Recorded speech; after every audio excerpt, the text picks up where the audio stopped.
Can emotional intelligence really win you a Super Bowl?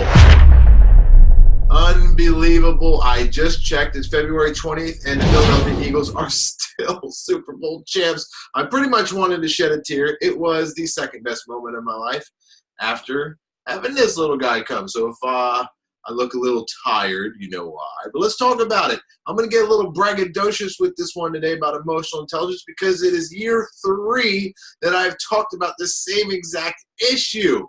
If you look back at the other articles that I wrote, I said emotional intelligence, leadership in football, and performance and how they all correlate and why it matters to your business. And lo and behold, look at it. 3 years from my first one, 1 year from my second article, the Philadelphia Eagles have won a Super Bowl, and I guarantee you it's because of the emotional intelligence factor.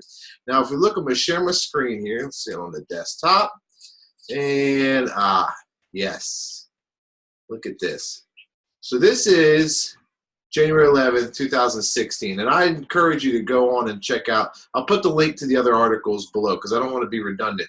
But I talked about emotional intelligence, leadership, and football, and this first became a hot topic for me when I heard Jeffrey Lurie talk about how he wanted to hire a coach who understands not only the X's and O's, but emotional intelligence. And if you look at his quote right here, it says, what I'm looking for, I would call it a style of leadership that values information, all the resources that are provided, at the same time values emotional intelligence. Now, most of the football community said, what kind of horse crap is that? That's not football talk. Emotional intelligence, even use the words, you need to open your heart. That's not exactly what we call locker room talk. But I want you to go through this and analyze what I said and why I believe emotional intelligence plays such a factor in the success of these football teams. I talked about it, how they fired Chip Kelly. I also talked about it. Oh, well, you don't like, I know. I don't like Chip Kelly either. It's okay. Okay. I know. No, don't talk about Chip Kelly. Valentino says no Chip Kelly. But what about Dabo Swinney? Yes, we love Dabo Swinney. Okay, so we also talked about how Dabo Swinney this year in 2016 was named Coach of the Year. Then I fast forwarded. Look, what a difference a year makes, or not. My beloved Clemson Tigers won the national championship, and I also talked about how it's not related to your personality. And I talked about how I believe Nick Saban also has emotional intelligence. And if you look, 2018, Clemson and Alabama were back in the national championship again. And wait, were they in the national championship again? Oh, I can't even.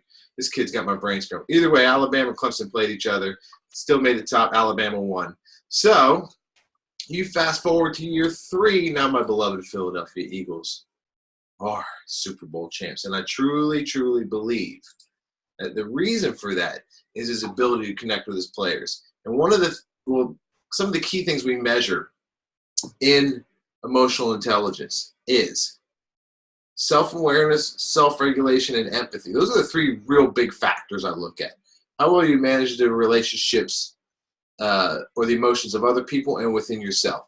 And what gives me cause for pause, especially when someone's looking at hiring or in a leadership issue with someone on their team, I look at, are they self-aware? Because I can't do anything if they're not self-aware.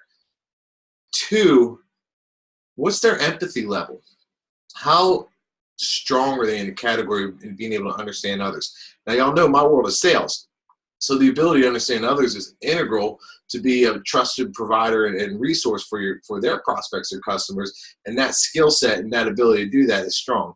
If you look at Doug Peterson and what he did for the Philadelphia Eagles this year, think about it. Jason Peters goes out with a torn ACL, Pro Bowl left tackle. Still started winning football games. We lost Darren Sproles, the fastest player on the team. Still kept winning games. Then the big one, Carson Wentz, goes out with an ACL. Everyone thought it was over except for that football team.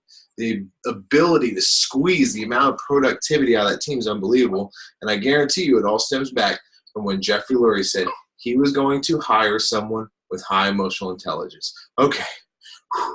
I'm going to go shower because I haven't showered in 3 days because this guy, he's only 3 weeks old, so he's obviously getting a little anxious. What, you want to go see a replay of the football game?